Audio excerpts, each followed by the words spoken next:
Hello and welcome to the Blackout Show. This is SG. So we're going to talk about selfish parenting. Selfish parenting in this episode. Now, I'm a mother. I'm a mother of three. And one of my children, he's 21.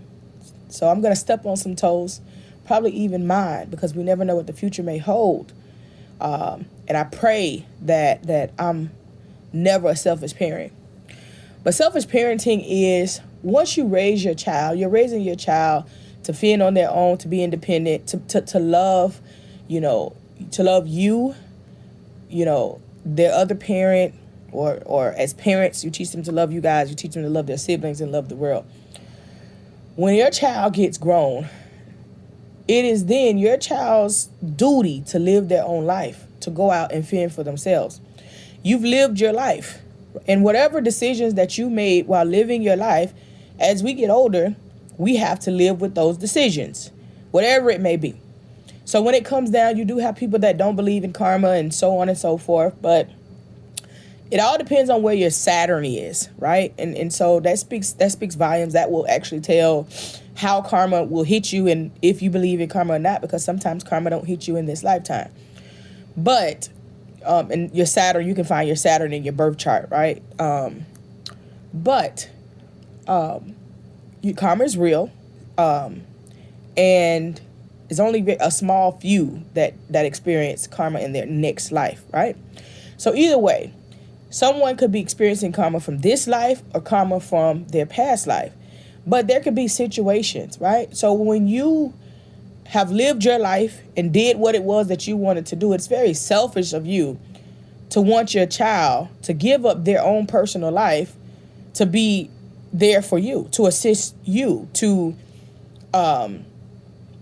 help you get your life better, right? Whether you threw your life away with drugs, whether you're disabled, whatever the case may be. It's not fair as a parent to stop your child's life and make your child feel bad about living life and, you are in a predicament or in a situation, right? I see this often. And these children that do give up their own life or give up, living to their top potential in life to assist a parent or parents, they don't mind, right? Because these are the type of angels that they are. They're earth angels, and they don't mind, and they're giving and they're caring, and they want to do whatever's best for everyone. But as a parent, you're going to be judged for that. You're going to be judged for that. As a parent, if you are holding up your child from living life and being out in the world, you're going to be judged for that. Now, I get it when you get older, you if you believe in the drugs that they give you from the pharmaceutical companies, then, you may need help with, getting, your prescriptions and, help from time to time with an extra bill, right? And that's okay. And it's a great thing to have a child that's there for you for that. But if you are somebody that basically that you can't fend for yourself, you need to be in a nursing home. You need to have a home health aide. And if you don't have the insurance to pay for it, you need to change your insurance to get the insurance to pay for it. There's a lot of companies out here that'll help you and assist you. It's doing the work, right? You can at least do that work for yourself and not be selfish enough to want your children to stop their lives, to make it that you're comfortable so that you can be in a space to be comfortable for yourself and make their lives miserable. That's what you're doing, making your child life miserable when they can't live their life to their fullest potential. When their new normal includes having to take care of you. That's selfish as fuck. So for the people that's listening to this and for the kids, that have parents and you're going through this, I get it. You feel like, hey, this is my parent. I'm going to do what I can. And, they may not do it right, but you have a life to live. You have a destiny here on earth. And whatever that destiny is, if you're not fulfilling your destiny wholeheartedly, then, that's something that you're going to have to deal with, right?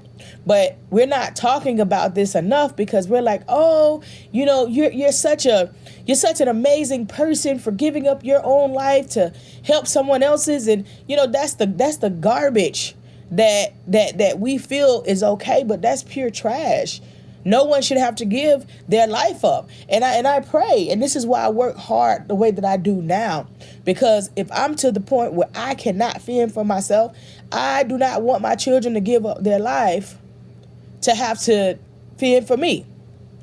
You know what I'm saying? If my child decides to stay at home and they say they never want to leave home, then I still want to have somebody else to come in because I want them to be able to live their life. And I'm of course, I'm not going to have a child that's never going to leave home, right? It's a cutoff time. You know what I'm saying? Like, if you decide to do whatever with your life, I'm going to give you the game. If you decide to go to college, I'm going to give you time to go to college, get out, start your career, get on your feet. We're not going into 30s with my child being at home. That's just not how it is. If my child fall bad on their luck, come home, get yourself together, get back out there. But there's no way that, I'll have a child at home for their whole life. You know what I'm saying? That's enabling them from what's supposed to be, right?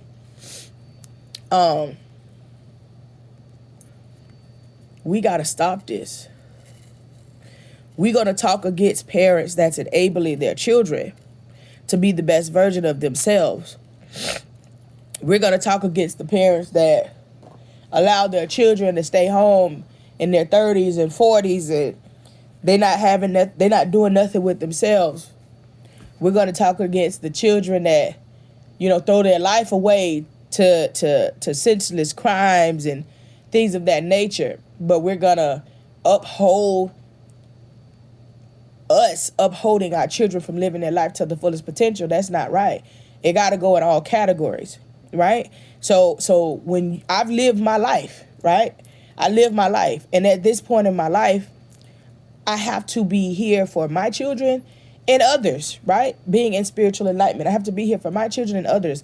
I'm living for them now. I'm living to set them up. I'm living to make sure that they are okay. So I'm thankful that the decisions in my heart, has still, got me on my own 2 feet to be able to do what I got to do. And I know that people feel like, oh, I don't want other people, dealing with me, and I want people that I can control and tell how to do this and tell how to do that. There are people in this world that have went to school and committed their life to assisting elderly people, to assisting disabled people, to assisting mentally ill people. They committed their life to that. So your child should not have to choose a role that they did not commit to. We got to stop with the selfish parenting. We got to start being open and honest with ourselves and say, are we being selfish? Right? And then to make your child feel a way about not being there for you in your life when they're trying to live their own life is absolutely absurd. There's a special place in hell for people like that. However you may feel about it, I'm SG telling you about it. This is why your life is the way that it is. You're serving some type of karma because of who you are or who you were. And yet you're still continuing the trait of being a miserable individual and controlling others' lives. At some point, the cycle has to stop. At some point, the child has to get up and say, okay, well, guess what? If you need this type of help, you need to go where you can get this type of help. And I know it sounds extremely harsh, right? But that's just facts. I never in my life ever want to be that person, and I pray that I am never that person to where I get to be that selfish that I am going to stop my child or children from living their life just to sit at home and take care of me. I've had plenty of elders in my life that had the ability to stay at home and be taken care of because there were multiple adults in the house that all chipped in, and the pressure wasn't on one person, and that was a group decision. Hey, you're going to take this time, we're going to take that time, da-da-da. But each and every single adult was still able to live their life. There wasn't one person. So when my grandfather got ill and it was only one person that was able to get to him on a consistent basis, the best decision was for him to go in a nursing home, where he spent 10 years in the nursing home. And when everyone else was able to break free from their life, that's when they went up, they visited him. He had plenty of visitors. He had plenty of love in the nursing home. So I've seen it on both sides, right? But there's no way that one person should have to give up their life from living their life, from having a personal life, from enjoying the amazing portions of life. And this person may feel like, oh, there's nothing in life to live, or there's nothing to do, or, I'm okay with doing this, right? Because they're earth angel and they're good hearted people. So they don't mind doing this, but it's unfair to them. As a parent, you're supposed to see through that and not take advantage of that. You're not supposed to make a child say, okay, well, you know what? I don't care. I love you and I'll do this. And you take full advantage of that. As a parent, your duty is, until you are out of here, is to make sure that you are making the best decisions for your children. And that is not happening, because people are making the best decisions for them to remain comfortable, not for their children to be happy. And I'm just like really overseeing this happening over and over and over again.